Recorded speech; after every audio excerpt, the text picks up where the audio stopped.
Hello बच्चों, mentor school में आप लोगों का स्वागत है। तो मैं शिशुपाल कुमार आज हम लोगों को क्लास 8 के चैप्टर फर्स्ट साइंस में पढ़ाने वाले हैं, जिसका नाम है हमारे संसाधन, आवर रिसोर्स। तो इसका इंट्रोडक्शन हम पढ़ेंगे।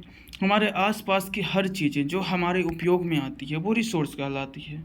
जिन्हें हम लाभ मिलता है उसे संसाधन कहते हैं, वह रिसोर्स कहते हैं। जैसे जल, भूमि, वायु, खनिज, पशु, मनुष्य इत्यादि बहुत सारे चीज़ जो भी हमें आसपास मिलते हैं जिससे हम इस्तेमाल करते हैं। आगे हम लोग पढ़ना संसाधन क्या है। संसाधन के बारे में हम लोग को पढ़ना है।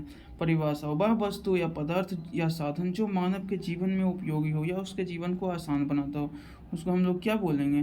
संसाधन बोलेंगे। समझ गए? जैसे पीने के लिए पानी, जमीन, खेती के लिए इत्यादि। आगे हम लोग पढ़ेंगे संसाधनों के प्रकार। Type of resource. Type of resource क्या होता है? टाइप ऑफ रिसोर्स होता है संसाधनों के प्रकार पर कितने प्रकार के होते हैं वो। प्राकृतिक संसाधन पहला होता है जो प्रकृति द्वारा दिए जाते हैं और मानव उन्हें नहीं बनाया। मतलब जिसको प्राकृतिक दिया है, जिसको मानव ने नहीं बनाया, उसको हम लोग क्या बोलेंगे? प्राकृतिक संसाधन बोलेंगे। समझ गए? जैसे जल, वायु इत्यादि। उसके बाद प्राकृतिक संसाधन के दो प्रकार होते हैं। सतत संसाधन जिसको अक्षय कहते हैं, रिन्यूएबल, एक बार जो बार बार उपयोग किए जा सकते हैं, सतत संसाधन कहलाते हैं। असतत संसाधन जो एक बार समाप्त, जिसको उपयोग के बाद एक बार समाप्त हो जाए तो उसको बोलेंगे असतत संसाधन। समझ गए? आगे हम लोगों को पढ़ना है मानव संसाधन। मनुष्य स्वयं सबसे महत्वपूर्ण संसाधन है, हम लोग भी संसाधन हैं। उसकी शिक्षा, कौशल और मेहनत से उन्हें अन्य संसाधनों का उपयोग करना संभव बनाता है, उसको मानव संसाधन कहते हैं। मानव निर्मित संसाधन, होम मेड रिसोर्सेस, जो संसाधन मानव द्वारा बनाए गए, उदाहरण इमारतें, सड़कें में जो मतलब इंसान बनाया है, उसको हम लोग क्या बोलते हैं? मानव संसाधन बोलते हैं। आगे हम लोग पढ़ेंगे संसाधनों का महत्व, इम्पोर्टेंस ऑफ रिसोर्स। संसाधन मानव जीवन का आधार है। भोजन, वस्त्र, आवास, ऊर्जा आदि इन्हीं से मिलते हैं। देश की आर्थिक प्रगति संसाधन पर निर्भर करती है।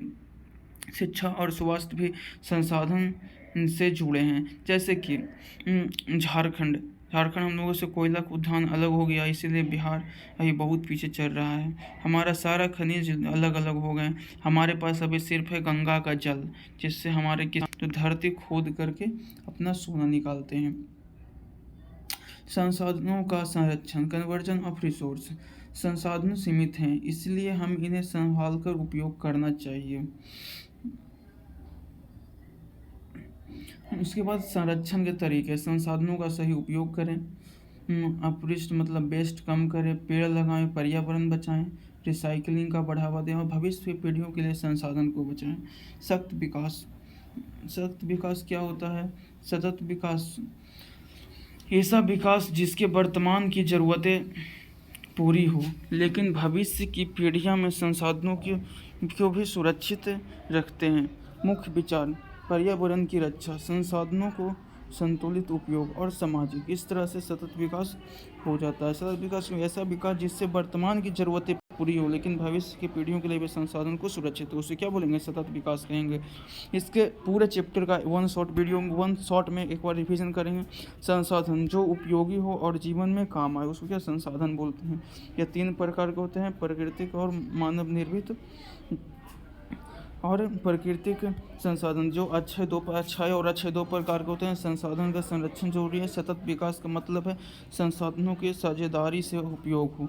समझ गए? इसका पूरे चैप्टर का क्या निष्कर्ष है? संसाधन हमारे जीवन का आधार है, उसका उपयोग सोच समझ के करना चाहिए ताकि हम और अनेक आने वाली पीढ़ियाँ दोनों इसका लाभ उठा सकें।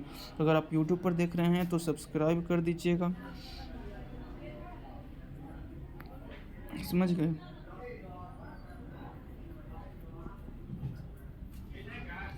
और लाइक कर दीजिएगा।